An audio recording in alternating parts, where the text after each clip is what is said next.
It's interesting because then I was so young and I never really understood the principle of a vibe. Now I fully understand it. If you're in a room of 100 strangers and somebody walks in the door, like Richard Branson walks in the door, he's got quite a cool vibe. You'd go, whoa, yeah, he's got it. But the same way, if somebody super negative walks in, you're like, oh, and that you should trust that. You know, my first memory though, as like when I bought my first not great car, because it's your first car, it needed a lot of things, which forced me, because I didn't have money, to have to learn how to do things. You have to fix it. Yeah, and so the way I did that was a Haynes manual. Oh my God. Is that what you did too? Yeah, in the UK, Haynes is, they're the Bible of car people. But it didn't really spread. I think America had an equivalent, maybe the Blue Book or... We had Haynes in Canada. Yeah, I don't know. Canada's... Oh, yeah, we're very British. Very British. Yeah, we're still under the claw of the king now. Yeah, the king. Yeah, it was weird actually listening to the national anthem during the World Cup. Oh yeah, I know it's so weird, right? It's such a little nuance, but you think, oh yeah. Except your team did a lot better Than Canada. Canada. I know you guys did great for Canada. We were in it. Yeah, we were in it. That's actually a big achievement. The society we live in now, you'll still get a medal. Yeah, exactly. We got for the playing participation. really nicely. Not winning, but participation award. A participation award, yeah. It'll be given to you by the slightly overweight coach whose 6-year-old is also in the team. That would be classic Canada too. And then we'll apologize for our performance in the World Cup. Yeah, but you don't need to. You guys have done really well. Globally, everyone's like, oh. Canada, why are they're here? in this one. You know, it's like a wedding where somebody turns up but they're not invited. Why are Canada warming up? That's Canada. Where's the other team? Your career development is so fascinating to me. Oh, gosh. It's like, when I look back at what you've done in your life, there's not a direct, you know how some people are like, their dream is always to do the thing. And I'm sure that was an aspect of your childhood to what you're doing today. But you couldn't draw the line. Like, so you were in the police. Weren't you in like the UK kind of SWAT kind of thing? Yeah, similar. So I joined the police when I was 18 and a half. And purely because I was a kid and didn't know what I wanted to do. So you should be a cop. Well, it's funny because my auntie was a police officer. And I didn't really know any other police officers. Yeah. So I was kind of like, well, I'll apply for that. And I didn't tell my parents till the night before I went to residential training school. So that was in 1999. I was 18 and a half. Were they excited for you to be a cop? Yeah. I mean, what does every parent want? Their parent wants their child to find something they love and go after it and hopefully make a career out of it. At least you're on the right side of justice, you know, like, well, at least they know. Depends which police officers you know. Yeah, that's a good point. I have arrested 2 police officers in my police career. Really? True, yeah. 1 on duty. I know. I'm So probably while you're not working, allowed to you're talk like, about it. Yeah, hey, in uniform. Yeah, I arrested a police officer, yeah. And then 1 off duty. But you handled like some pretty crazy cases. Didn't you handle like some mass? Are you allowed to talk about this stuff? We can talk about some police stuff and I can pull the reins if it's naughty. So like you did that from 18 and a half. Until 2005. And when I was 23, I went... So guns isn't a thing in the UK. Yeah, don't you carry like a billy club or something? Yeah, like a little stick and a can of gas. That's it. Stop. Please stop, sir. But think about, look at gun crime. And I don't want to go into a political minefield about this country and gun crime, but the gun crime in the UK is pretty much non-existent. Yeah, that's true. And you could still get hunting guns and all that kind of stuff. Yeah, there's still, since Dunblane, which was a school shooting in Scotland, the UK Parliament reacted instantly and banned any gun under 24 inches. Any gun, which means every handgun's taken out of circulation. Any modified gun. That's happening in Canada right now. And the first offence is 5 years. So if you're found with a bullet in your pocket, 5 years. A bullet in your pocket. If you're found with a gun under 24 inches, 5 years. So if you think about it in terms of context, as a former armed and tactical firearms officer as part of the British police, going to gun incidents was super rare. But when you went, you knew it was a big deal. Yeah, because they're already, they've got like if it's come to us, it's like, oh shit, this is real. And of course, my biggest fear was, on the face of it, I looked like a normal police officer. Yes, I wore a ballistic vest, and yes, I wore and I carried a sidearm all the time. Where most cops in the UK don't. No, right? but hardly any. So I would, turn up to a burglary because I happened to be in there. My biggest fear was that, an armed member of the public would be like, oh, cops aren't armed. Right. And then it's an issue. But British police, I think, engage and pull the trigger. It's like once every 3 years. Wow. If you think about it. Yeah. In Well, there's no context. opportunity, which takes it away. Which is great. It's Yeah. a better society, in my opinion. How did that progress? Like, how did your... I was in the police in the UK. There is a hierarchy system, much like the military. So you progress through rank. But everybody, even the highest rank, which is the chief constable of a district, he would have started or she would have started as a constable. So everybody starts as a PC, a police constable, everybody. And then you attain sergeant, inspector, chief inspector, and you go through the ranks. So that was really solid because it meant everybody done the dirty bit, you know. They all started turning up at burglaries, dealing with shoplifters, dealing with domestic violence, dealing with death. You know, that was a real common, you know, road accidents, criminal damage, you know, all that kind of proper policing. That's 90% of the job. And then you start to specialize. So I got to sort of 23 and I wanted to get out of uniform and go and do some really cool crime. And so I applied then for what was called the DSU, which is kind of like drug squad. Mm-hmm. And I was still super young. And I knew I would be able to give something to the drug squad, being so young and active, and I was physically very, very fit. Yeah. So I'd have been a great asset. And then I was out on duty one day, driving my normal patrol car, and I get called back to the station. If you ever get called back to the station, you've done something wrong. So I'm thinking, God, what have I done? It's like the principal's office. Who did I upset? Yeah. And when I got back in, the boss of the tactical firearms team, the TFU, had my application. He said, "Oh, you've applied for DSU, you should really apply for TFU." And of course, that's the dream job for most young. Oh, that's cool. And yeah, I did. So 60 odd people apply. And then you go through this series of sort of psycho assessments and, you know, you sit with doctors and therapists, and that's a big chunk of it. And those 60 becomes 12. So they discount most people based on how you react to a questionnaire, and they put you in scenarios and incidents. And then from those 12, we went on a residential course, and it was long. I think it was 12 weeks, 3 months. And then 3 pass. 3 out of the 12. And they do that every 2 years. So it's a small squad. Super small. And what are they handling? Mainly like... I guess SWAT, in terms of context, is a very aggressive form of, oh dear, call SWAT. Yeah. Hostage situation, I've seen the shows. entry. Yeah, I mean, it's very real. That's how they deal with it. Whereas there isn't that infrastructure in the UK, and there's no need for that really. Mm-hmm. But in the once a year or once every 5 years of that incident, you have to be prepared for it. Yeah, so the majority of TFU's job is to drive armed response vehicles. So you deal with armed incidents, and you get roped into sort of normal policing as well. So you will turn up at a burglary and, you know, a car accident because you're still part of the police support structure. But every now and again, you'll get the phone call for a big job. Yeah, didn't you handle like some crazy high profile, was it like a murder or something? Oh, I spent 3 days with John Duffy, who's the railway murderer, serial killer, in a safe house in a village, a little town called Royston. So just you and him? No, there's a few of us, but yeah, he and I played poker, played cards, watched TV, ate KFC for 3 days. What was that like? It's interesting because then I was so young and I never really understood the principle of a vibe. Yeah. Now I fully understand it. So, you know, and I try and explain this to my kids. You know, if you're in a room of 100 strangers and somebody walks in the door, you know, like Richard Branson walks in the door, he's got quite a cool vibe. Yeah. You'd go, whoa, yeah, he's got it. But the same way, if somebody super negative walks in, you're like, oh, and that you should trust that.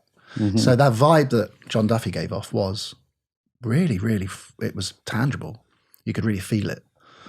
You could tell this was a bad person. And then when, you know, I as part of the briefing, I read some of the extracts of statements from the victims that survived as part of you're going to go and look after John Duffy for a few days, but you need to know the following. That's wild. And then we were given some rules, for example, the certain types of things he's allowed to watch on TV.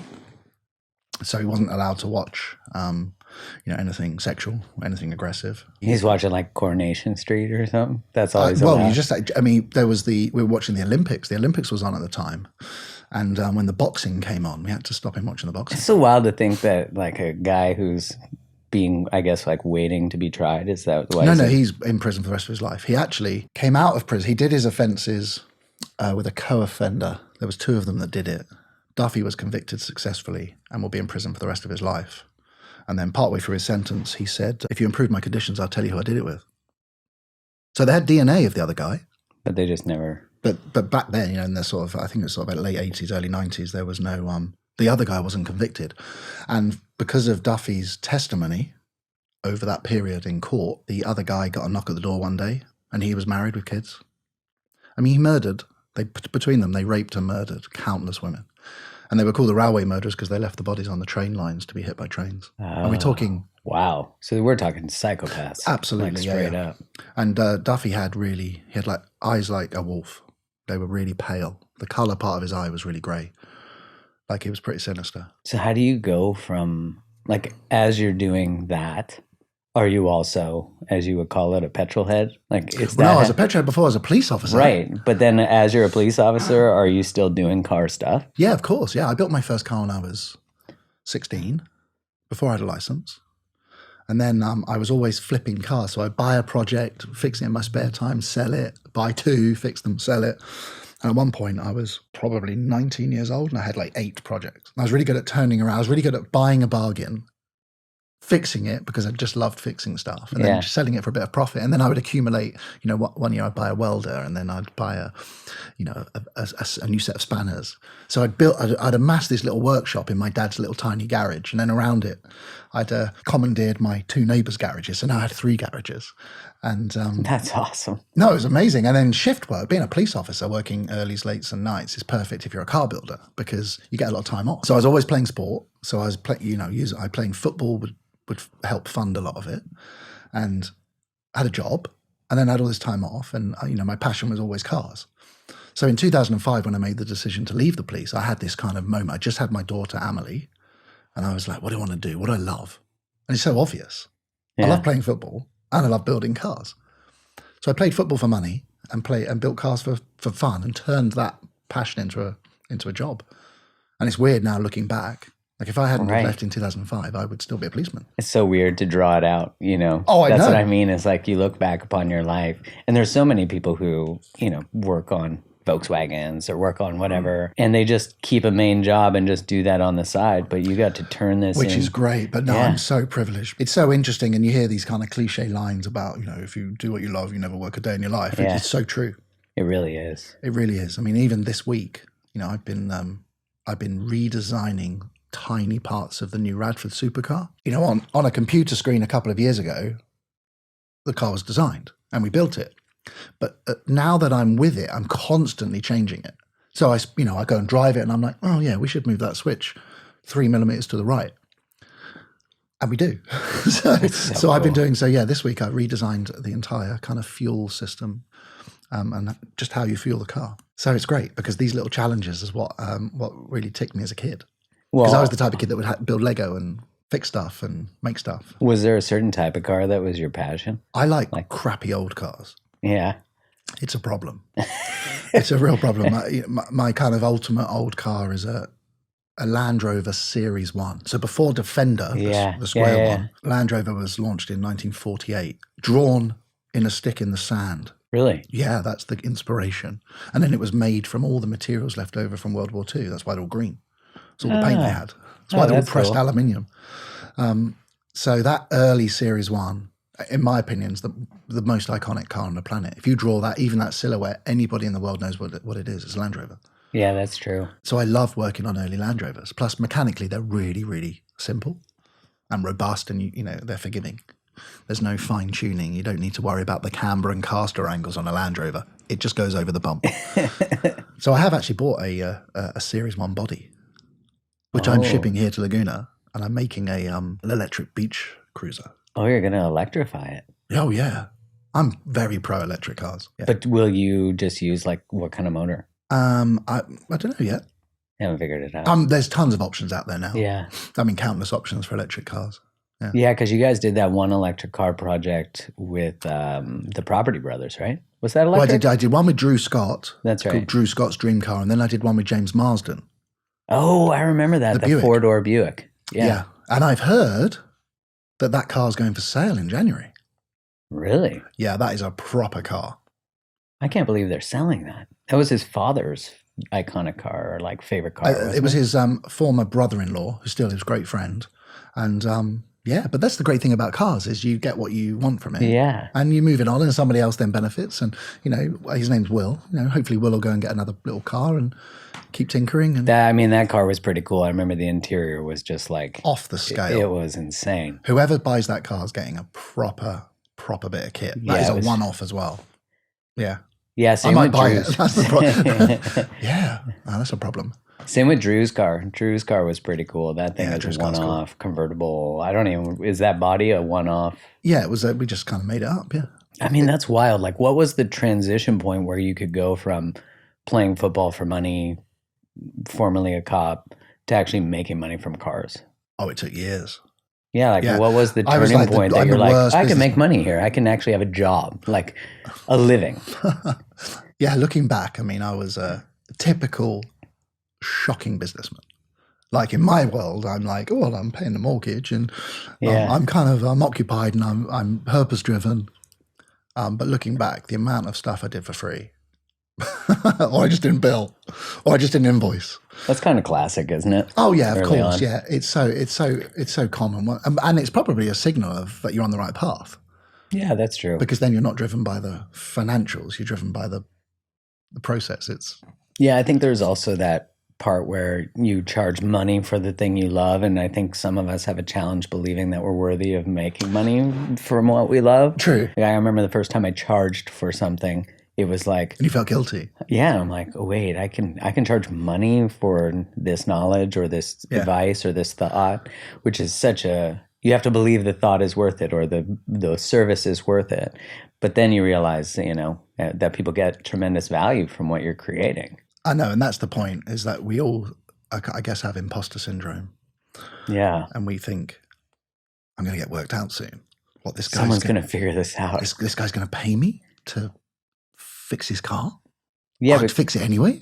Because in your world, like you didn't go for formal training to get approved as a mechanic, to do, all the steps, the credentialing. You didn't do any of that. No, I am literally an imposter.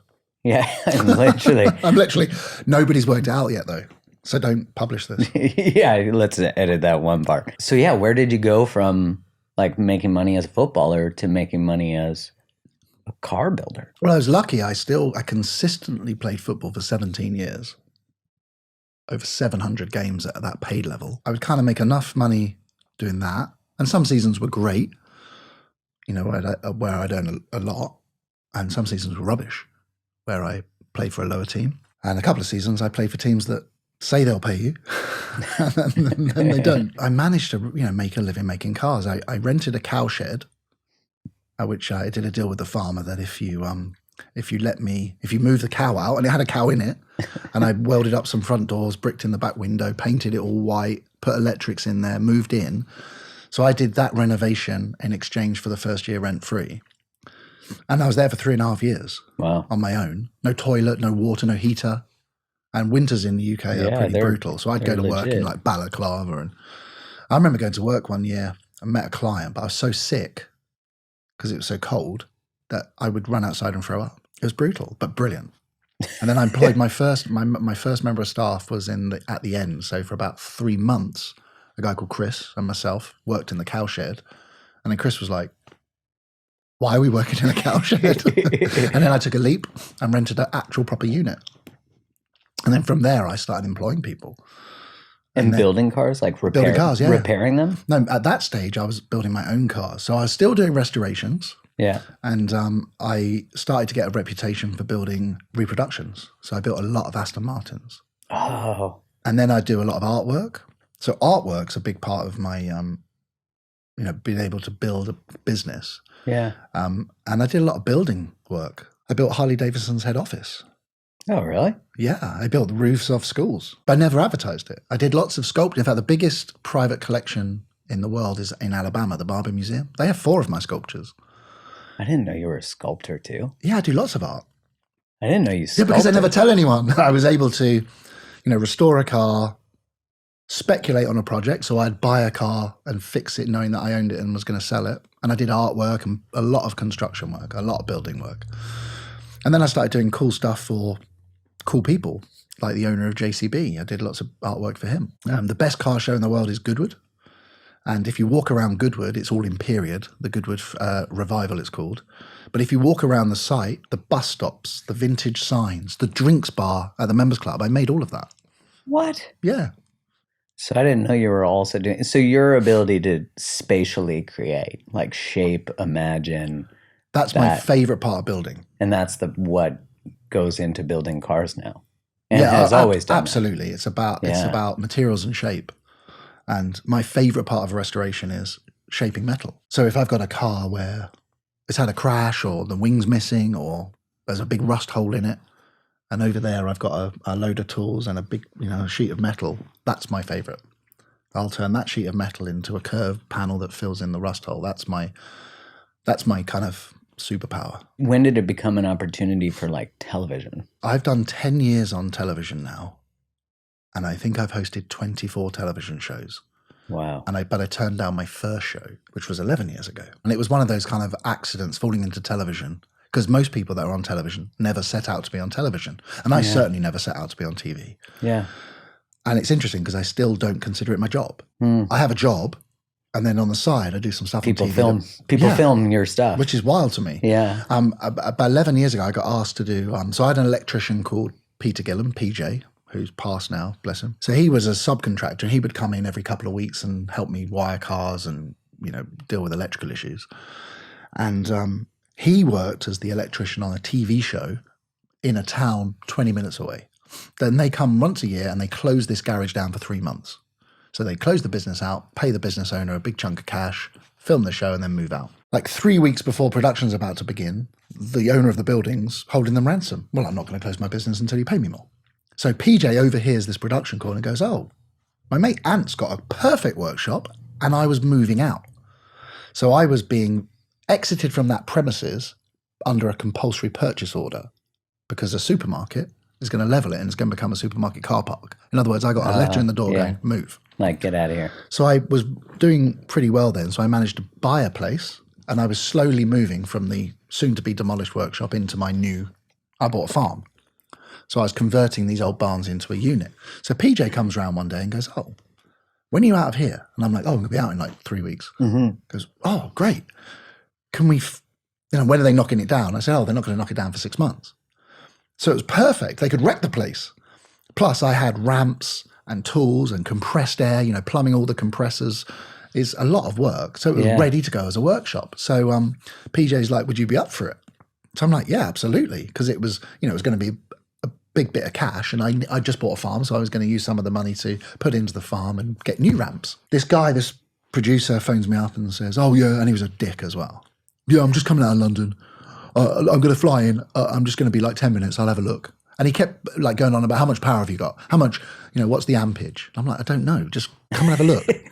Like if it suits, it suits. If it doesn't, nobody's lost. Yeah. And this dude, like bad representative, he's like central casting for crappy TV producer. So this dude turns up for what was supposed to be 10 minutes and stayed the whole day. Then he comes back a couple of days later and he's like, hey, listen, we really like the premises, but can you come with it? Because I watched you for a day and the way you work with your team, and the show needs a big team of mechanics off screen. Oh, to like do the building. So we could use your premises. I had like a dozen people then. We could use your people. And then you'd be great as a kind of a sort of an on-screen mechanic because you explain stuff so well. And I'm like, no, like I wasn't ready. I didn't want to be on TV. Plus the show wasn't very good. Anyway, so I then move. It didn't work out. They never rented my premises. Oh, they didn't? They sorted it out with the original garage. And then a year later, I get a phone call from the same freelancer. Hey, I'm now working on this show. Because no one in TV has a job. They go from show to show. Yeah. And I thought of you. Do you want to have a chat?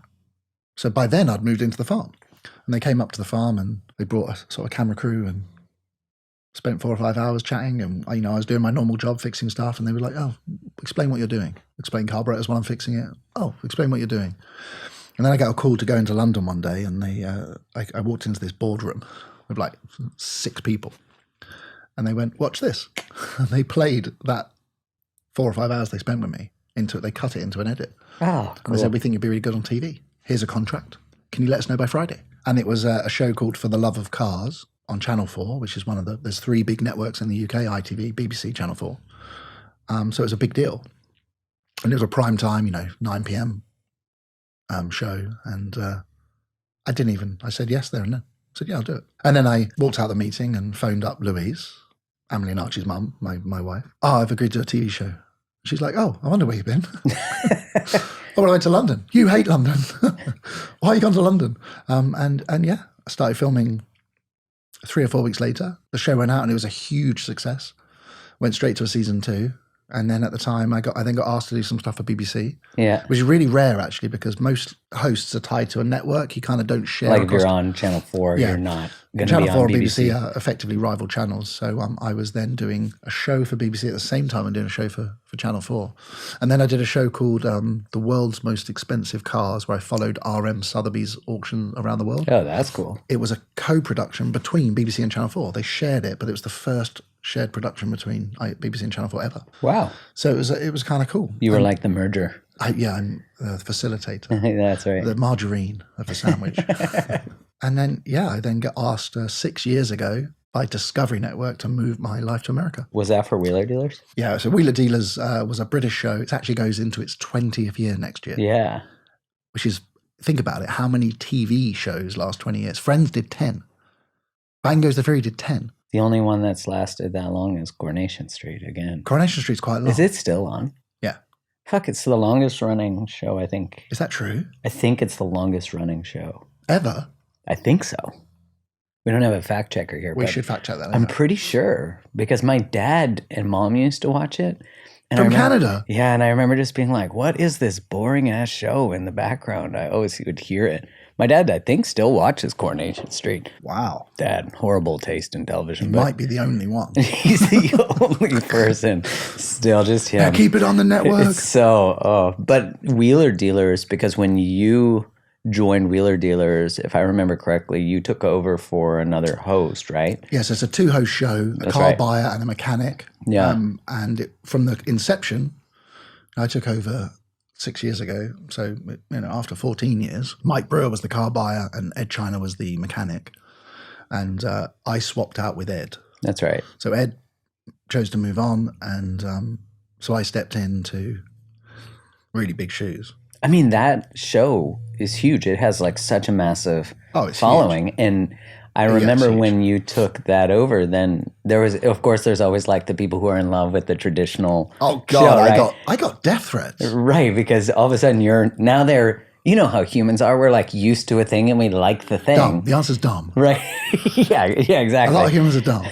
And then when you came in, you had to basically like prove to people. Win them over, yeah. When was the first time that you experienced like the drama of being in the spotlight, like the drama of television, like being a celebrity, I guess? Taking over Wheeler Dealers, and just for context, it's the biggest car show in the world. It's massive. But for Discovery Network, if you think about all the content Discovery produce for 200 global territories in multiple languages, it's the number 1 most distributed show on Discovery Channel. Which is wild. Because number 1. I don't think cerebrally, I think people would be like, oh, like a nature show or Shark Week. Right. Shark Week. Finding gold in the mountain or fishing, deep sea fishing. Fish one, yeah. Or 90 Day Fiancé is their biggest show. That's the biggest show? It gets the biggest ratings. But but it's not in Poland. Yeah. And it's wild because in Poland, Wheeler Dealers is a big deal. Wow. Polish people love it.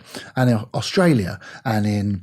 and I know when it hits territories because I get messages from... So Turkey, for example, I know it's on in Turkey right now because I get tons of Turkish people. Oh, I'm watching on TV. Oh, that's cool. And it's funny because they're watching it like 3 years later. Oh, yeah. So they're talking to you about whatever you built that about season. About a car from 3 years ago. Yeah. But it's remarkable. So it goes out to like 200 territories in 52 languages. And I've engaged with my Spanish or my... who was the other guy? There was a guy who plays me... Actually, I think it might be Spanish. And he like sends me a message. Oh, hi, I'm you in Spanish. I thought I'd say hi. Oh, like he's the voiceover.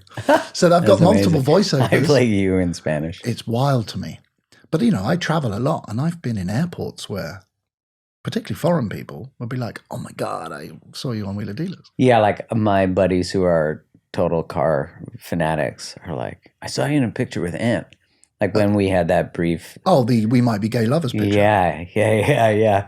For some context, we everybody, be, we were in a picture together on Ants, and then I shared it, and then some magazine that loves doing no research was like, Mark and Ant are gay lovers. I must be gay. We must be dating. And the irony is only a few weeks before, another magazine ran a story that I was dating your fiance. Yeah, that's right.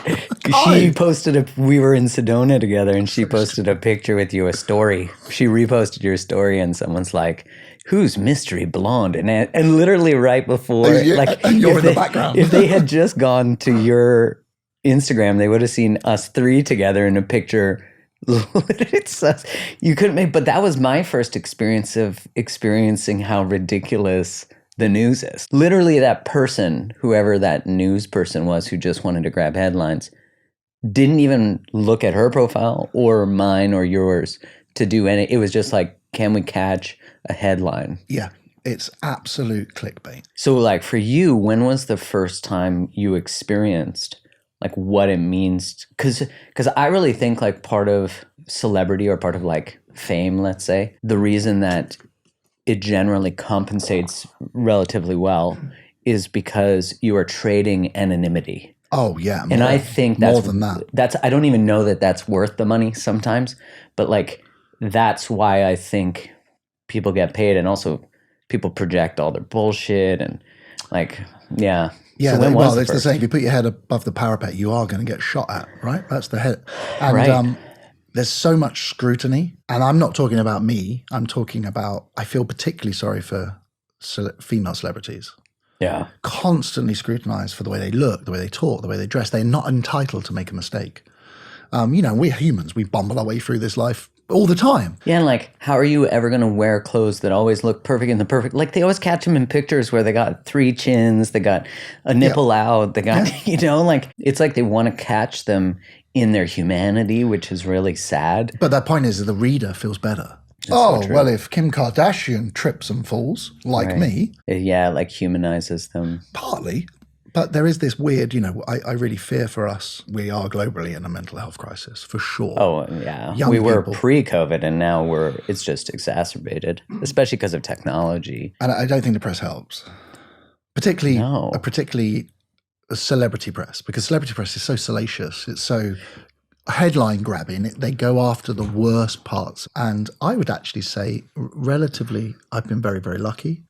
But there is a massive lack of fact checking. Yeah. The fact that they just write stuff. And my mum sent me a message. This was about, 3 or 4 months ago. Super mad at me because on the front cover of a very prominent glossy magazine is a picture of Renee and me and confirmation that we got married. Confirmed. And it was literally confirmed. And the detail was so bizarre. It was like 23 guests, handwritten vows, in England. And I'm like, I haven't been to England for a year. Ren's not been for a couple of years. It was your stand-in, your Spanish stand-in. Well, yeah. Hola.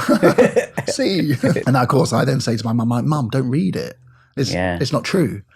And then 2 weeks later, the very, very same magazine then does a story about rumors have it that we get engaged. And I'm like, how can you factually do a story saying we're married and then contradict yourself 2 weeks later that we're engaged? How is that even allowed? One of the greatest green flags in relationship is if someone has really nice sheets, right? Like, we all value sleep, of course, and we value feeling comfortable when we're in bed, and that's imperative. And Cozy Earth sheets are my favorite sheets ever. I've loved this product since I discovered them, which is about 5 years ago. They've been on Oprah's favorites list for 4 years in a row. Cozy Earth sheets are softer than cotton. They're incredible. They're temperature regulating, so that means they keep you cool and comfortable all night long.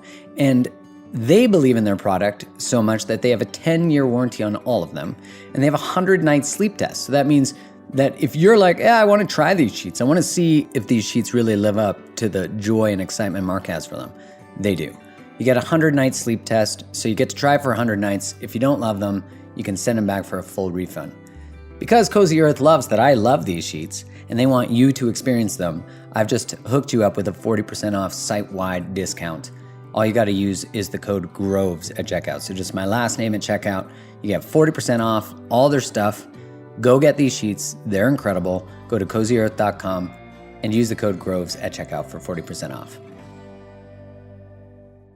How does that even pass the, like, I guess, what would they call it, the cutting room floor or whatever the term is in media? But when you look at the amount of stress that that type of stuff creates for people, you know, for the people being lied about, especially because you face the vitriol, what I've noticed is people automatically sort of fall in love with the idea of the character of the celebrity from their shows usually. And then if someone's in conflict with that person, there's like a weird sea of attacks. Oh, I've been subject to the weird sea of attacks. I've had people write me by proxy that I should have a conversation with you to help you out. You know? No. Hey, okay, well, let's have it. I was like, listen, my gay lover, he's fine, okay? Yeah. Renee's a side chick. Yeah, okay? right, okay. Yeah. But, you know, like I remember getting them in sort of the heights of... I'm sorry. No, nothing to apologize for. But when I'd get them, I'd be like, wow, people are actually crazy. Yes. And they don't read beyond the clickbait. No, they don't. Because I know that if you go into the details of it, it's pretty clear that there should be compassion in all the conversations. Yeah. I've had some waves in my life where I've been subjected to a barrage of hate. Taking over wheeler dealers is a good example. Was that the first time, by the way? I mean, the first time of any sort of volume of hate, right. You know, it was a consistent wave of, it was so bad. I had a bodyguard. Because you took over a role in a TV show. Yeah. As a mechanic, and people loved the idea and the previous person so much. Yeah. And that you had to get a bodyguard. Yeah. I had a bodyguard for 2 weeks. That's fucking crazy. Like I'd go to Ralph's and he'd be 10 yards behind me. Probably I had death threats. When you took over my partner, Mike, his daughter, Chloe, was at university at the time. And she got a handwritten note under her door at the dormitory that she was going to get killed. I had someone send me a letter saying they were going to stone my children. Stone them. I mean, at least use a more appropriate modern day. Yeah, right. We're going to put them in front of an audience and I had, and you know, you just have to stone them. Yeah, you just have to. Only in the UK, medieval tactics. So yeah, I think the wheeler dealer is my first, you know, real, because it lasted so long. Oh, it did? Oh my God, because the problem is I get announced as a wheeler dealer host to replace Ed. To produce a show takes months. Right. So it took like 6 months. Oh, to like get out and people be okay with you. Well, because of course, in the absence of I was always like, oh, he's never going to be Ed. You forced Ed out, or how dare you take over Ed? But of course, no one's seen the show yet. So when the first show went out, I then had a U-turn. Oh, actually, it's all right. Because, of course, people put the fear when there's no answer. Yeah. So everybody thinks their beloved show's been destroyed because this new guy stepped in. And I'm sure it's the same, you know, if you change the lead in a drama, which they often have. Yeah. Which they have, by the way, for Blippi. Do you know about Blippi? What's Blippi? You're about to be a dad. You're going to know about Blippi. Blippi's like a children's entertainer. He's a YouTuber. And they changed? Well, he's like, you know, glasses, hat, very kind of animated, squeaky voice. He's like the Pee Wee Herman of today. Millions of hits on YouTube, gets picked up by Netflix, and starts this. I mean, we've got Blippi toys, Blippi lunchbox. Blippi's a thing. And then one day, Blippi goes on, but it's not Blippi. And I'm telling you, Hudson's like, that's not Blippi. Looks like Blippi, sounds like Blippi, dresses like Blippi, but it's a different actor. It is hard to switch a host and then that show still carry the momentum. And that was the fear, you know, 14 years. For more context, it moved to America a year before. So it was always shot in the UK. Ed and Mike moved it to America and did a season. And they were subjected to an awful lot of abuse. Just from moving to the States. Moving to America. Wow. How dare you go be successful? It's our British show. So the British fan base were like, fuck you for moving it to America. And they're like, but we'll still watch it. But we're mad. Yeah. That yes, they hate watch it. Yeah. In fact, ratings went through the roof. Yeah. I mean, is that sort of the next logical step, I guess, from a production and TV to move from UK to US? It was for them. I mean, it was obviously the year before I joined. There was obviously a practical reason why that move happened. Yeah. And for me, a car builder, the practical reason is obvious. Buying a 1960s car in California versus rainy England, it's a better car. Yeah. It's not rusty. Yeah, that makes sense. Plus, the car culture in California is amazing. You know, And there's so many cars here. Exactly. Like, you can find these sweet barn finds with patina on them. I mean, and then from the 65 Mustang that exactly I got from you. And then for a production perspective, there's so much more access here. You know, there's big studios, there's crew, lighting, you know, it's... Yeah. So I think production levels were raised. The show's a better quality show. The viewer gets a better quality show. There's a more, you know, diverse breadth of cars.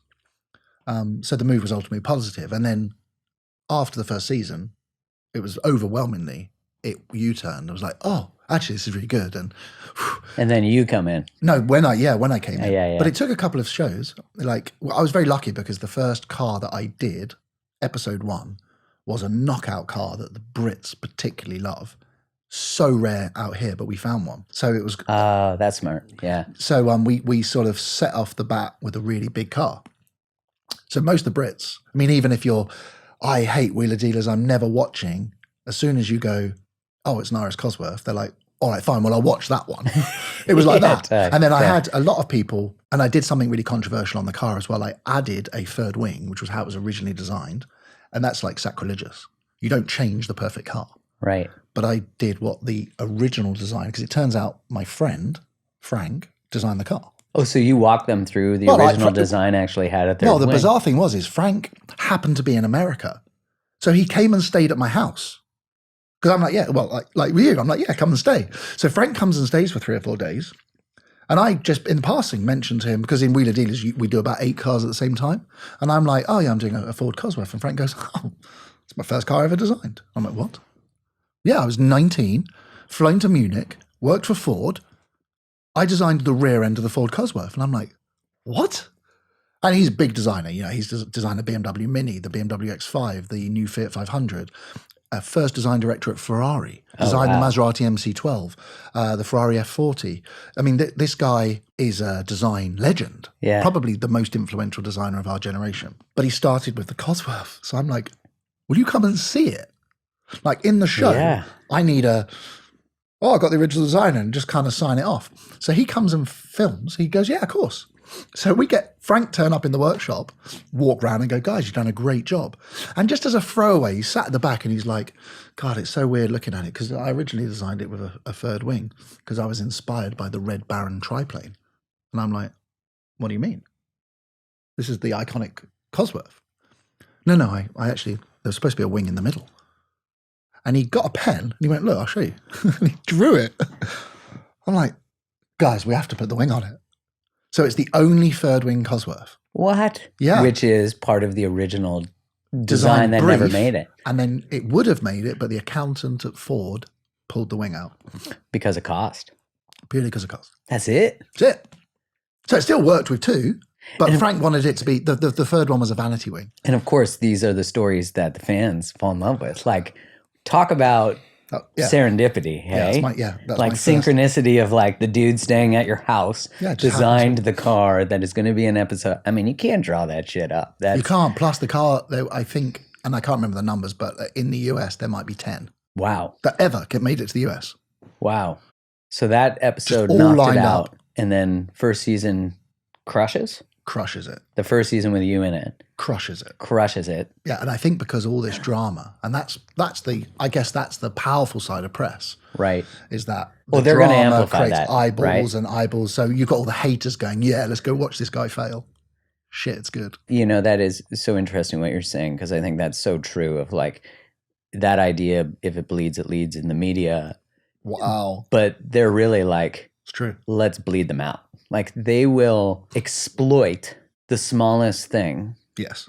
In order to get more eyes on something. And I think that's part of the monetization problem with not just media. And I think just to touch on the political aspect, that media really fell in love with the divisive nature of Trump because, and this is my own opinion, I'm not a Republican or a Democrat. I'm Canadian. Leave me alone. But my point is saying that I'm British. Yeah, yeah. I can't Canadian and British. But what I noticed as a Canadian watching what was going on was that never before had Twitter blown up more, and never before had now media was getting way more views because they were publishing this really divisive character. And again, I'm not partisan in this. I'm just saying it really showed the amplification of tribalism, the amplification of the herd ideology. mentality is bonkers. Right. Which I think is just, we're feeling the continued pain of that in aspects of everything. That's what happened with COVID too, this like amplification of division and separation and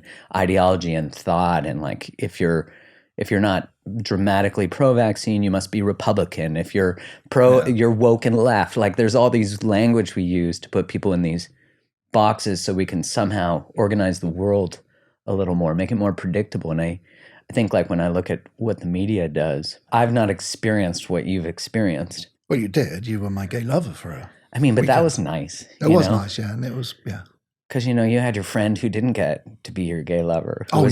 Chris. Chris, that was funny. A few days later, Chris was posting. No, a few days before. He posted an identical picture on the same beach. You're right. Not a single pickup. Didn't make the press. And Chris texts me like... He was so funny. Am I ugly? Why? Why couldn't I be your lover?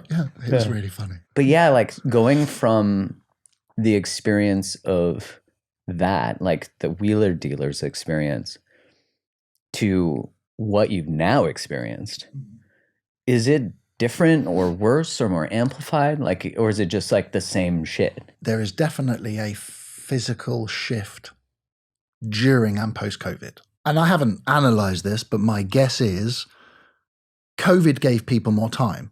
Yeah. They didn't go to work, they sat at home, they scroll, and there's a hangover from that. And I think positively, we as a society have realized you don't have to go to an office to do your job successfully. So, the nature of not commuting to work for an hour means you've got 2 hours extra a day. And I think a lot of people have fallen into the scrolling and let's have a look. And, the way that phones target us nowadays is if you have an interest in celebrity or divorce or whatever, that's what you're going to be fed. Same with politics. So I feel like post-COVID is it's created the perfect storm for people to have access to hatred, because that's what they're being. If it bleeds, it leads. So if that's what keeps you on. Yeah. So if that's what you're being consumed, that's what you're being targeted with. Ultimately, the clickbait works. Like it works. Yeah. And there's been so many articles, and I now, I don't read any of the press now. There's just no point. But occasionally I'll have.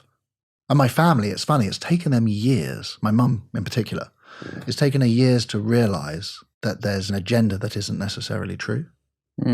So, when she texts me, I can't believe you got married, you haven't told me. And I'm like, Mum, it's not true. What do you mean it's not true? It's on the front page of a magazine. Mum, it's a lie. Yeah. It's just not true. But why are they allowed to print that? That's a great Mum, question. We've had a conversation about this before. Yeah. If you want to raise something with me, well, this magazine said that, or just don't read it. Like your starting point should be, I'm not going to judge. But of course, the public, and there's 330 million people in America, will hang on to something that's probably a symbol of their own frailties. Right. Their fears. Whatever. Their prejudices are going to be played upon by the clickbait headline. I've got quite a, I'm not saying I'm outspoken about it, but I'm very, very, I have a very strong stance on divorce. We're in a society that the majority of marriages fail, which says statistically, there's all these adults running around. Let's just choose California. More than half of them have been subject to divorce. Yeah. And divorce is hard. It's trauma. It's hard. Trauma. So already you've got an audience of half the adults in this country that you can target with divorce clickbait. Because they're already... And their pain. Yes. Because who teaches us, other than like Gwyneth Paltrow, when they went through the divorce, I think it was like The Conscious Uncoupling. Marianne Woodward Thomas has a book, Conscious Uncoupling. Kylie and I, when we broke up, it was very intentional in how we did it. Like that's not the model I observed or like see in the news or like see is like how to leave something with love. I mean, that's... How foreign is that? Most people, as you're saying, experience this dramatic trauma from divorce. And then when other people get divorced, especially in the media, their anger and their unprocessed grief gets fed upon. Yeah, but that's half. Right. That's crazy, right? Like when you put it into those numbers, it's like, oh, there's a lot of people who are going to take a side or going to, whatever it might be. So it's so funny because I'm a bit of a nerd, and there was a reason why I was looking at some stats the other day. Yeah. And if you think about it, if it's like in California, I think it's 60% of marriages end in divorce. Wow. Only 14% of the world is vegetarian. So think about that. There's more divorced people than there are vegetarians. There's 3 times the amount of divorced people. Yeah. So if you're a journalist and you've seen the shocking headlines about like don't eat cows or dairy's bad or whatever it is, divorce is an easier target. Way easier. In which case... And they're happening. And they're happening. Plus, so, you're not immune to divorce because you're on TV or you're a celebrity. Right. So you look at these high-profile divorces. I mean, poor Brad and Jennifer and Angelina. I mean, they have just constantly... I'm like, Jennifer's been pregnant for 30 years now. Like, how has nobody worked it out that none of this is true? It's just wild to me that there's still, I'll go into a supermarket and there's still Brad Pitt. And I'm like, right. Really? Is there nobody else to go after? But if it resonates... And for whatever reason, those 3 became a kind of a divorce figurehead. And we still talk about, and for them, in their world, the reality of it is probably it was like a few days, it didn't work out. They had a conversation and all of a sudden it's like, but blah, blah, blah, said this. But I mean, for her, you think about Jennifer Aniston, that's a decade later, they're still talking about her and Brad. Could you imagine if that was your life? Yeah, no, there's nothing sacred about it, right? Like there's no privacy, there's no... No. But that's the thing is I'm like, is it worth trading that sometimes? Like, do you consider that when you think of... I think the problem is... when you're in the height of these things, are you like... Yeah, you do. It's really interesting because because you can't undo it. You can. I think you can. Tell me more. You see celebrities step away. Ren's brilliant at it. No social media. Yeah, I really envy her with that. And it's interesting because, for example, I get a lot of hate. Let's say, a story goes out in the press and there is a population that thinks that being led by me, like I want to be paparazzi'd or I want to be in the press. Like you plant it. Right. So there's that narrative that exists. But when you think about it, I spend my entire life saying no to stuff. Like, whenever somebody says, well, you chose to be a celebrity. And I'm like, have you ever seen me go to a red carpet event? In 10 years, I've probably been to 3. I'm saying no to the other 97. Do you ever see me go to glitzy celebrity events? I get invited all the time. I could go to a celebrity event every week. I'm constantly saying no. There's no merit because, of course, that's the bit, the duck legs under the water, isn't it? Mm-hmm. Everybody sees the 3. Oh, you're on television. Yeah. Or you went to that event. Or you tripped and fell.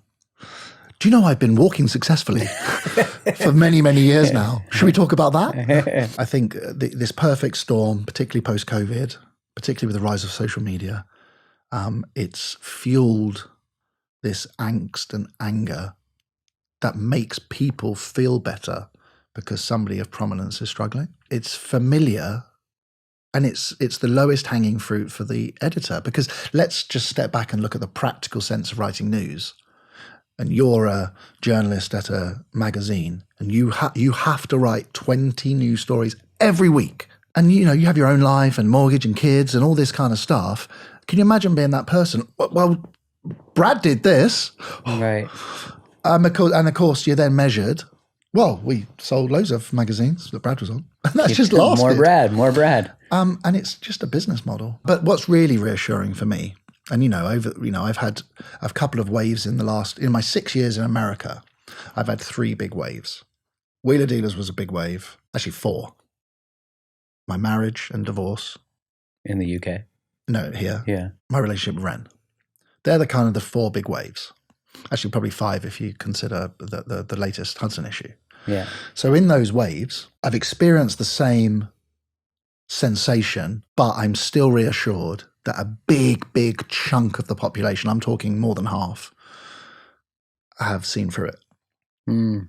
So there is still, and I still have faith that an impartial, mature adult has gone, I heard this, and if I'm interested, I looked further and I reasoned that actually the clickbait was fake. And I get an awful lot of support by people that have actually made the effort. And I don't know why, but maybe it's because they've got more time, or they just look a layer further. And it's, when I've had hatred, and I've never talked publicly, and I never will, about, some of my private issues. But a couple of times I've responded to comments, like somebody will say something derogatory and I'll never call them out. I'll go, well, have you thought about this? Or should you look at that? And overwhelmingly, they've come back and apologized. Wow. Overwhelmingly, I've had people go, oh, well, I read this and she said that and I believed this. But now I've actually looked and I've never openly gone, these are the facts. I've just gone, why don't you look at that? Or why don't you read that document? And I've allowed them to kind of work out their own, and overwhelmingly, like the peak of the hate I got is because people didn't read it, or they just assumed, or they fell for the clickbait, or they fell for the PR exercise. And then, most people are like, because people are generally reasonable.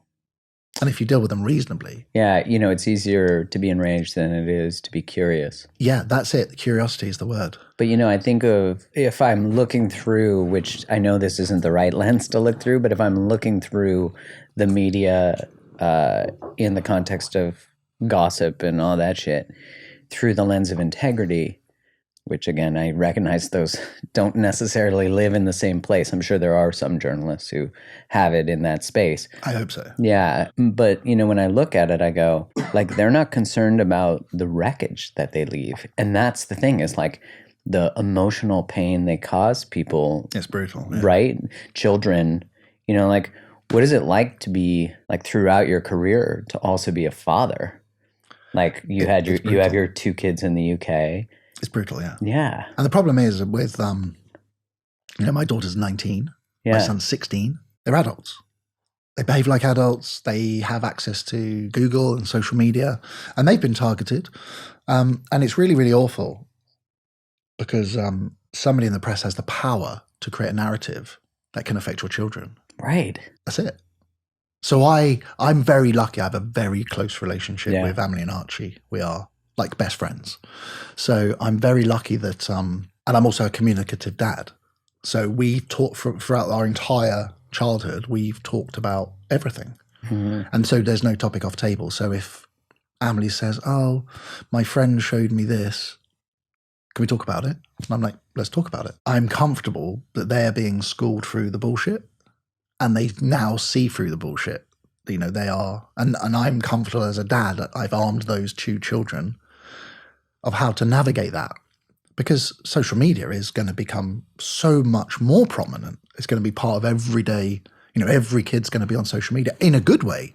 They're going to be able to create community, meet people that they've never met before, communicate with people in different countries. There's so much positives for it. That's what it should be there for. I feel like Emily and Archie are really armed for that. So they're going to be able to, use it as a tool for what it's intended for, to build community and to share. Well, they grew up with you as a father where you weren't a celebrity yet, right? Like, yeah, for I've done 10 years on TV now. So for Archie, he was only 6. Yeah. But for Emily's she's such a switched on, mature woman. And, we're at the point now where we almost joke about stuff. Mm. Oh, I saw this the other day. Or my friend showed me this. And I'll be like, oh, no. And we kind of eye roll and move on. What do you think you credit that to, like as a father, like as a father to be? I'm curious what you sort of, when you look back, is maybe some of the greatest parenting advice you have. Well, I'm really lucky because I've been able to raise children in different seasons of my life. So raising Emily as a 20-year-old and Hudson as a 40-year-old, I'm able to do it differently. Yeah.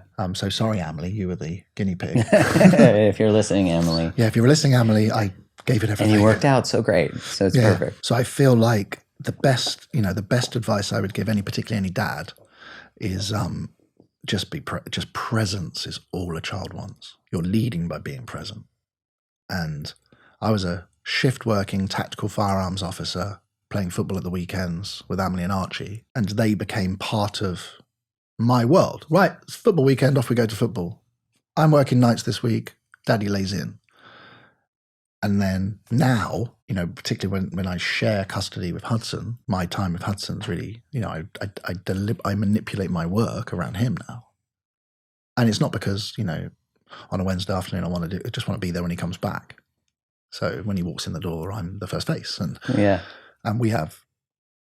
there's a real intimacy with my children as well. Like we're all huggers. We cuddle. We're tactile.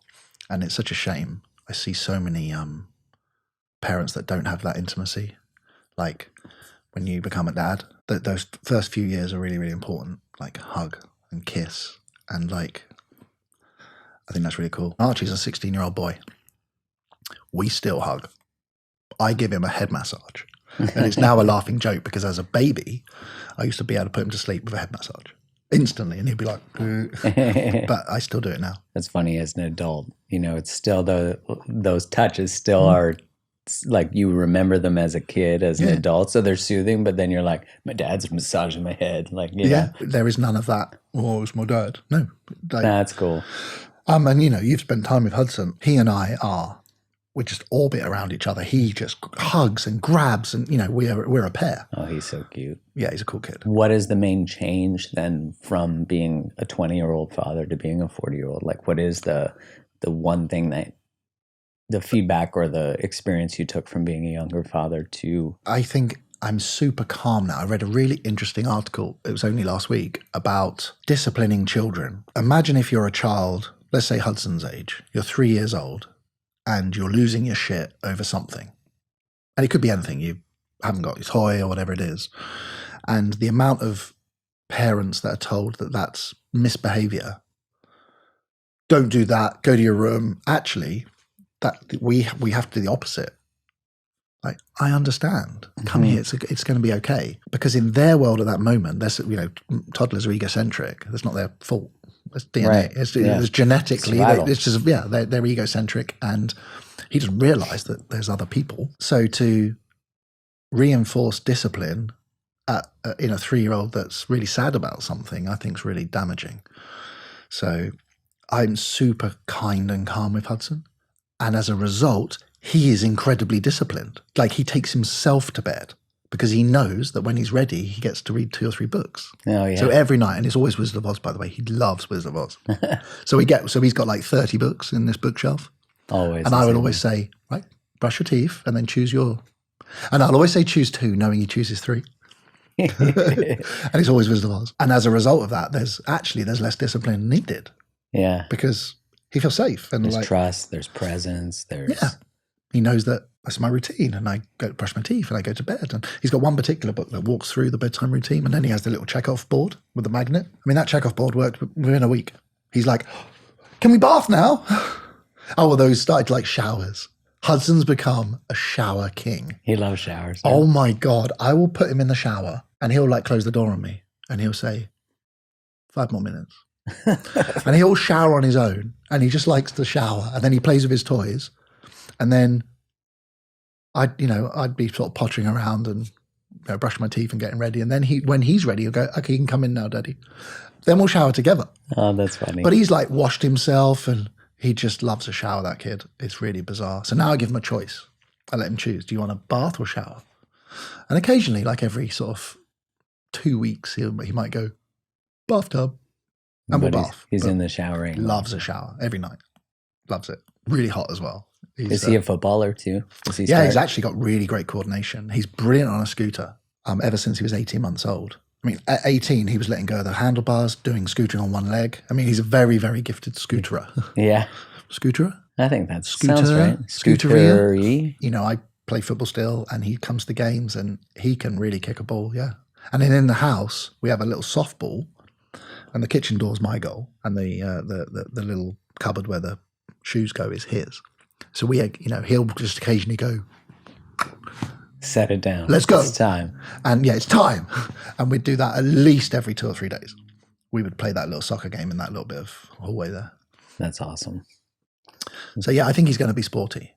And Amelie and Archie are incredibly sporty. Are any of them interested in car building or anything? No, they like cars, but they're not. Hudson's probably the most interested. His favorite toy is his toolkit. He loves fixing stuff. And I brought one of my Radford cars home to do some tinkering at home, and he fully helped. That's cool. He knows what a Phillips screwdriver and a flathead is. He knows what a spanner is. He knows how to use it. He has his own little drill. Wait, what's a spanner? It's like a wrench, but with class. With what? Class. With class. Oh, I'm like, what is a spanner? Is that like a crescent wrench?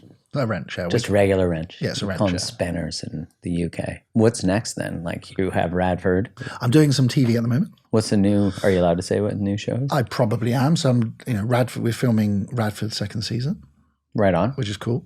Yeah. I'm doing a television show building an aeroplane. Oh yeah, that's right.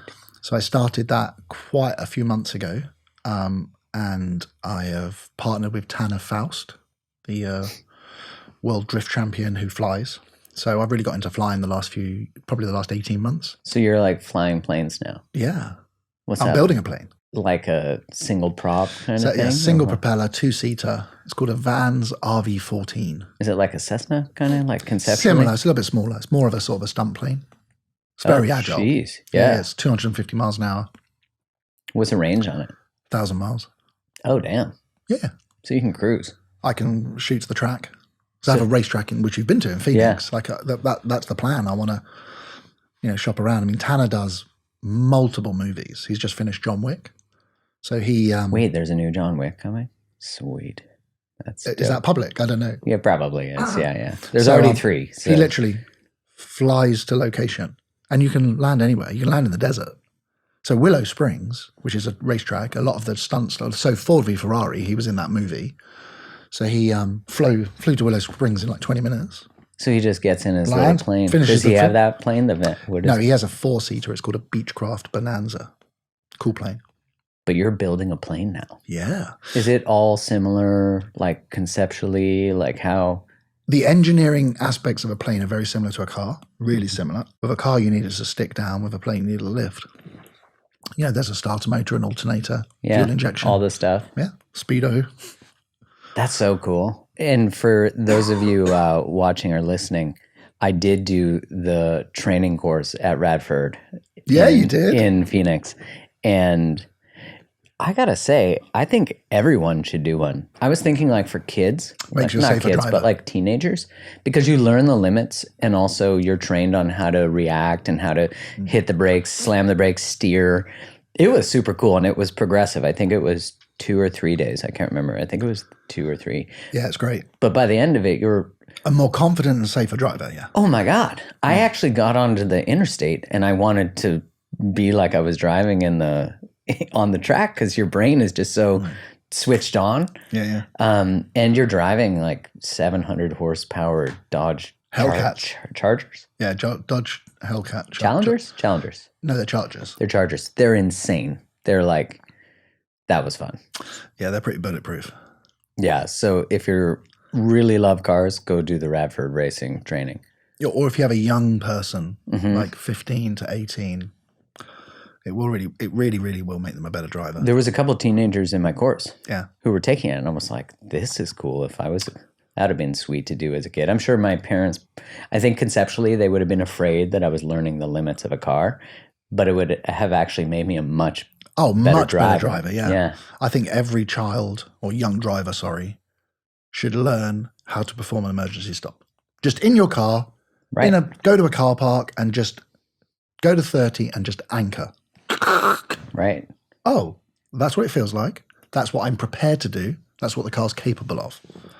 Yeah, I mean, I grew up where it was snowy. Oh, So yeah. even then, you have to practice, right? And I remember they have that drift, like the The sliding, skid pan the car. skid machine or car. That thing was super cool. Learning how to steer. How to control a car if you start to skid, yeah. Yeah. Because, of course, if you hit a puddle, oil, before that, you'd probably crash. Yeah, it was pretty neat, especially learning like how to put your focus in the distance, like on a point that you steer towards. I mean, it's a bit of a mind fuck, but it was But it's good. It's it was really super good. cool. So you're building planes. Yeah, I just finished my 4th.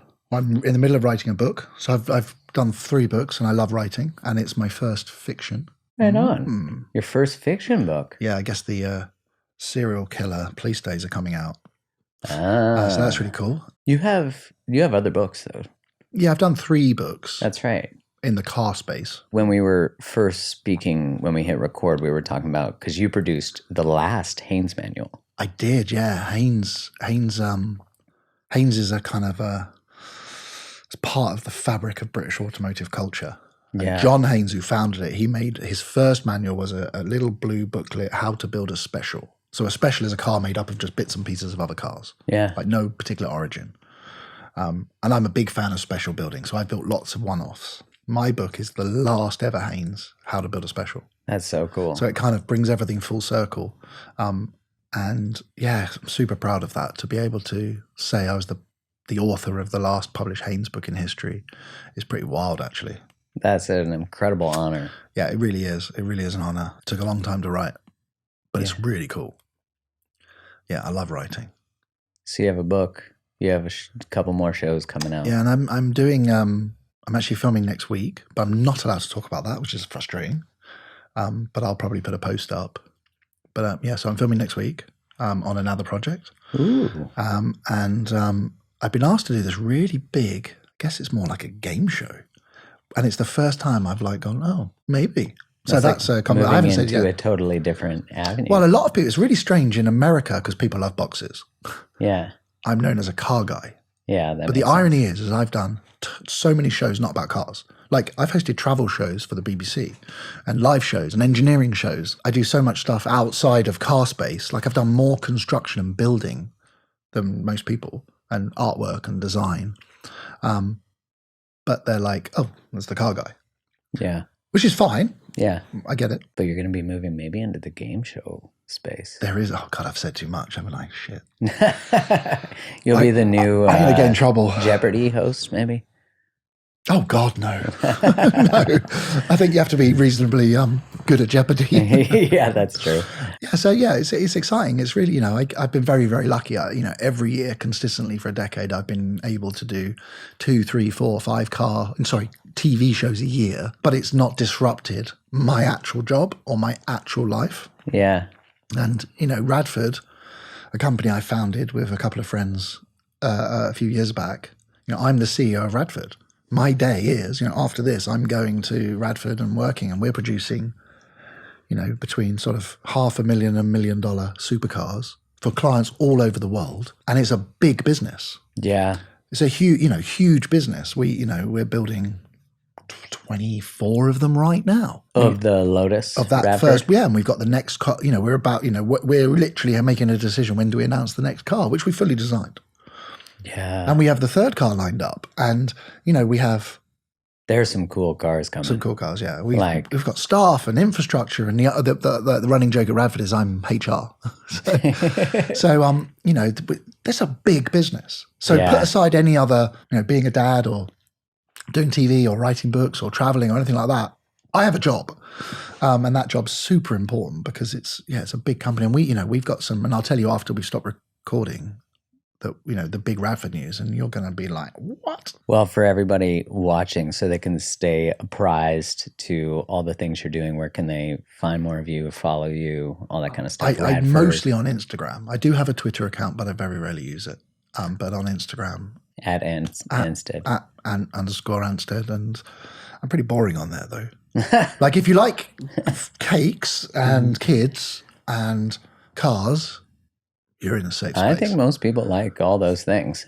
We'll make sure that we link it out. Also, we'll link out Radford's information. Also, Radford has an Instagram account. I feel like we're wrapping up because I've got some questions for you. Oh, shit. Yeah, what are your questions? Well, I want to talk about, you're about to be a dad. I am about to be a father. How's it feel? So she's due in March. Kylie's due in March. March the 14th. I'm a March baby. Are you? Yeah. What's your date? 28. Yeah, she's due. And, the first trimester, it's not really tangible yet. Like it is for her, that's for sure. But for me, being busy with work and creating and all that kind of stuff, I never really sat with the process of it, And as I got to say, the time is flying now. Yeah. Kai said the other day that the first trimester felt like 7 years because of how she felt. Like of course, for her. A baseline of nausea. But she doesn't realize that you're doing the hard work. Right, right. I mean, right? She's growing the baby. I'm just thinking about it, and that's tough. Yeah, that's harder. It's harder. But yeah, it's an interesting exploration. I'll ask someone like, what's the best book for a father to be? There's not generally a sort of like Bible for the new father. I have a friend who is like a child development parenting genius, and she suggested one book to me to start with. She's like, it's not a book, it's a library. And I'm like, all right. So now I'm in the mode where You might write the book. I mean, that would be pretty cool. You'd be great at that. I think that'd be fun. But it's interesting to be much like all my work previously is me learning as I'm like going and then writing about. Muddling through. Right. Somehow managing to cohesively pull it together. Right. And then like just telling people what I've learned. And that was the birth of my work. Let me tell you how easy that was. yeah, exactly. Like going through a breakup and then just speaking about it, or like what was the process and how did I explore it. So as a father to be, there's nervousness for sure, which is excitement. And then there's, the only thing I can relate to even the concept of being a dad is having a dog. That's the only thing I can. That's actually not a bad place to be, genuinely. Yeah. Yeah. And when I got Carl, I got to say, I was like, there was a part of me that resented him because all of a sudden my whole life was orienting around. Oh, wait. It's that on steroids. That's what I mean is I processed that just like being very conscious of how I was feeling now that I wasn't quote unquote free. So there's the death of being a couple and becoming a family and all that. So those are all the things that I'm sort of floating, but that's why, I ask people like you who I admire as parents to be like, okay, what do I need? And presence, I mean. That's the biggest thing. Yeah, especially in a world where like literally these things are designed. To steal your presence. Right. They monetize that. Yeah. And you realize like you and I both know a world pre-computers. We know a childhood pre-computers. We know well pre-mobile phones. Right. And there's a part of me that wants my child to know that world too first. But I don't know I have friends whose kids are teenagers where they're like about to get a phone or that conversation's happening. Yeah. And I watch shows like that documentary, The Social Dilemma. Oh yeah, I saw that. Yeah, brutal. None of those executives' kids have social media. Yeah, but that's the point but you have to arm your kid. Amelie and Archie are so empowered because they've been schooled through social media. They have it. They know how to use it. They don't engage in the wrong context. Yeah. Like the worst thing a parent can do is go like, no social media, I think. Right. Like Hudson's brilliant. He doesn't, I see these kids at restaurants that are on tablets. Hudson can sit at a table, have a conversation and have dinner. And I'm really proud of that. Yeah. Right. Yeah. I mean, he might steal your food, but I look over at this table of the, kids on iPads and I'm like, God, that's a real shame.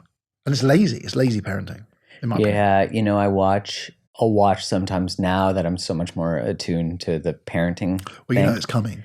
Like a freaking tornado. Dude, in March. And especially how important the bond mother to child is and like being very mindful of what Kai needs to, because I know that the early part of the child development, of course, is important to have a relationship with dad, but how important it is for mom and baby to be like, but I told her I was going to get one of those fake boobs and get breast milk and try to get a primary. You could just not go to the gym. I'll get a primary bond with the baby. And she's like, you're a fool. I'm like, no, I'll like spray your pheromone on it.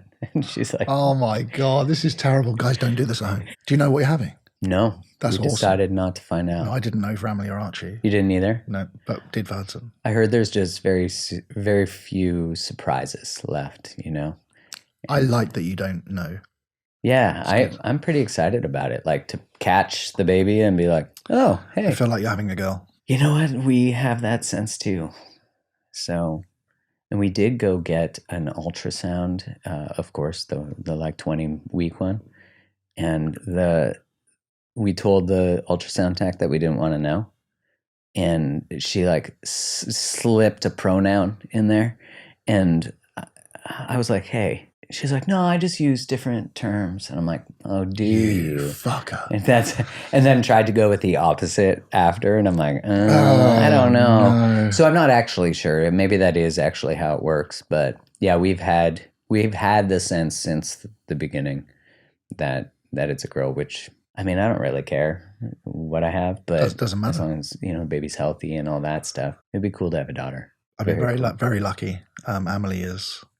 Yeah, she's miraculous. She's just unbelievable. Yeah, she seems lovely. I haven't met her yet, but she's unbelievable. She's coming over to the United States sometimes. They come over a lot, and I go back a lot. I know you go back a lot. You've been back a lot lately. Yeah, it's been a lot. You spend a lot of time on planes. Good thing you're going to start flying. I like time on planes. Are you going to be flying? Can you fly intercontinental? I would have to leap it or put bigger fuel tanks in. Would you do it? No. No. No. Not yet. Yeah, so I mean, becoming a dad, it's going to be... I just interviewed Dr. Gabor Mate. He talks so much about early attunement, presence, attachment. Oh, yeah. It's so important.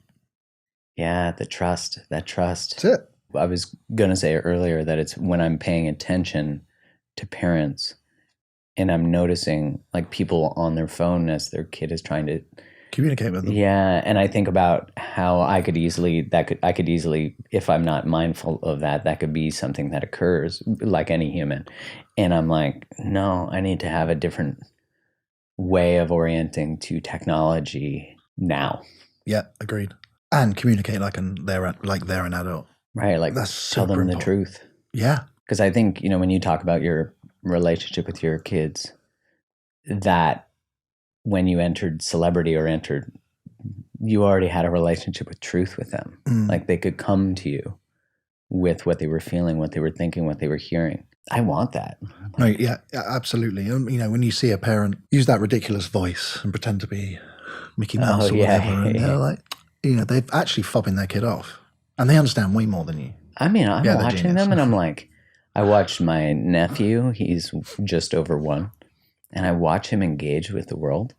And I'm just like, wow, like the way his brain works, how he tries to fit things. And then like even him using language, or I'll say something to him or make a noise and he tries to mimic the noise. It's so brilliant to watch. Well, I'm excited for you. I think you'll be a great dad. You really, really will. Thanks. Don't fuck it up. Don't fuck it up. I mean, that's the other thing I watch. Like, I remember how nervous I'd get when Carl, my dog, would walk along a cliff or and I'm like, I'm afraid when he eats certain things, And I'm like, now I got to deal with that with a human. The stakes are higher. Oh, it makes me like anxious to think about. But, this is part of the reality of being mammal and being the midwife that we are working with said to Kai and I that in pregnancy, one of the things you really recognize is that you are a mammal, like that you're a species, and I'm like, that's so true. And then one day you take a baby home, a child. You're like, it was there. Oh, sorry, it wasn't there. And now it's there. Oh, I feel so underprepared and no one's really told me much. Right. I remember taking Emily home from the hospital and I stopped at the first traffic light and I didn't belt the seat in. So over my shoulder, all I saw was the car seat going donk. I was like, oh my God. But of course, I've done it ever since. Yeah. Basically, they're like little crash dummies. Right. Well, I've heard with the second one, second one's easy. You sterilize everything with the first one. The second one, you're like off the floor, in the mouth. Right. Like they're falling, they're bumping into stuff. You just recognize the resilience, I would imagine. Yeah, kids bounce generally. Which I can recognize the truth in that, but also that when I have a kid, it's going to be a whole different experience. So knowing how important it is for me to be regulated, for my nervous system to be regulated, all that stuff. I think that's the part where I'm reading Conscious Parenting from Dr. Shefali. Right. And in it, she talks about how like you have to develop more capacity in order to be present with. Yes. And I'm like, ooh, that's personal growth on steroids. Yeah, you do. Yeah. You're going to be fine. You are going to be a great dad. I already know that. Well, I'm excited about it. I'm very excited. I've seen you with Hudson. You're great with Hudson. And he likes you. Oh, Hudson's so cute. I know he likes. It's weird because he is so great with men. Is he? Well, look at like Ruben and Dan. Yeah. And, he's a guy's guy. In fact, my friend Beverly and James came over, and it took Beverly a couple of days, but James an hour, and they pointed out like he's a dude's dude. Like so, masculine energy is really good. Yeah, the development, the connection with dad, play with dad, all that stuff, so important. And, my relationship with my father was so important to me as a kid, still is. But, most of the conversations that I had about emotions or breakups, I had with my dad, which is, like I consider myself very blessed to have that as a template of the relationship you can have with a father. It'd be interesting, though, to witness when they go through their first heartbreak, which I'm sure you've seen, not try to save them from it. Yeah. Poof. Helps that I've been there. Right. Yeah. It's wild to me though, because right now Kai is growing a human. Like lungs, retinas, fucking crazy. kidneys. I rolled my ankle 2 weeks ago and it's still sore. Why does it take 2 months for me to fix my ankle? Right. She can grow a liver. That's also a thing, that she's a portal is like wild to me. Yeah. And yeah, the child's basically a parasite. Right. Feeding off a host. Growing. She is feeding this parasite and going to deliver it. Like, that is nuts that it is inside and going to be outside hanging out with us. And with an opinion. Right. With probably lots if it's my child. And the other thing too, that because I'm Canadian, and I'm sure you experience this in the UK, but in Canada, mothers get 1 year of maternity leave. Do they get that in the UK? Oh my God. Is that true? Yeah, in Canada. They get a year? They get a year. That's amazing. But then I come to the States and I know people who get like 2 weeks, yeah, you need to be back at work Wednesday. 6 weeks. Yeah. And I'm like, and we live in a society that really, especially now, the costs to live is quite high. And so often there's 2 working parents and there's so much. And I'm like, I think of child development and how that so I've become so much, again, I'm thinking about those things much more than I ever did. As a business owner, my employees get a year full pay. And the reason I just didn't want the mothers to experience stress while they're raising in that first year, especially. I just see how much work there is to do in our society to like really honor and have reverence for mothers and parents in general. But in the States, there's such an extractive, and this is true of the world, so I'm not picking on the US, but the US, especially in terms of their lack of maternity leave. Yeah, that's shocking. I didn't realize that. Yeah, it's very extractive. It's like, get back to work and produce, not, oh my God, your connection to your child actually, for your own mental health, for your child's mental health, is more important than you producing for us. Yeah. For, 6 months, that would be, I'd say a year for sure. I think in Canada now there's even a thing where you can extend your mat leave and stretch out your 12. You only get full pay for, I think, like 3 months of it, but you can extend that 12 months of pay to 18 months. Yeah, that's so amazing. You can take 18 months. Yeah, that's amazing. And it's probably worse for dads as well. I don't know. I'm surprised about Canada. In Canada, dads, I think, can take part of that. Like, I think they can take 6 weeks or something like that of paternity leave, or they can take a part of the mother's mat leave. Yeah, paternity leave is so important for dads and for the child. Right. Yeah, like I'm taking 6 weeks off completely. Yeah, good for you. Fuck, it's wild. Yeah, it's amazing. Yeah, dude, you might go crazy. I'll be texting you, calling you like, what the fuck do I do? No, you're going to be fine. The best thing is, that's the most enjoyable thing about parenthood is that you work it out. Like humanity's worked it out. 7.8 billion people were born. Right. Like, I think the body's pretty brilliant. The mind. And Kai, I couldn't have a better portal. I didn't want to say it. Yeah. But you're going to be fine because Kai's brilliant. She really is. No, I know she is. I said to her, "Are you nervous?" She's well out your league. I said, "She's way out." I know. And I was like, "Are you nervous at all?" And she's like, "No." Because it's just so innate for her, and she's done so much. Like, she just knows so much. Yeah, she's a mum. She's brilliant. She's a mum already. Yeah, I feel really honored to be able to parent with her and bring a child into the world with her. So yeah, man. But that's it. Are we done? Are we done? I think we're done. I feel like probably, because we probably head down some rabbit holes. We did. We hit a lot of things. I'm grateful. Thank you for coming on. Grateful for your friendship. No, the same. No, you're a superstar. Serendipitous nature of how we were brought into each other's lives. And I know, wild looking at it. In fact, we will have a glass of, I'll have a glass of wine while you have a soft drink. I had an alcohol-free wine. And that's called grape juice. Welch's grape juice. Yeah. I expected it to taste kind of, like grape juice. It actually tasted like wine. I just wanted to try it because I was at the liquor store picking up some for a friend, and I was like, "Do you have liquor, like alcohol-free wine?" And they're like, "Actually, yes, we have a really good new one." And I tried it, and I was like, "So I'm at this party, like, hey." I would cancel that store straight away. The tannins in this one, excellent. Oh right, yes, it pairs well. Yeah, it was actually kind of good. But yeah, that sounds good. We'll have we'll talk about the tonight. off the record stuff tonight. Yeah, we'll talk tonight. But Yeah, appreciate you, brother. Thank you for coming on. Thanks for being a good friend. And No, thank you. The support that you've given me is amazing. I can't recommend, and I'm constantly recommending you because you've been so brilliant, particularly at that time when I went through the biggest heartache and I was so isolated. Even though you were remote, you were really, really present. And yeah, what you do for a lot of people. I get messages about you, so and I've shared a couple of them, but I don't want to make your head too big.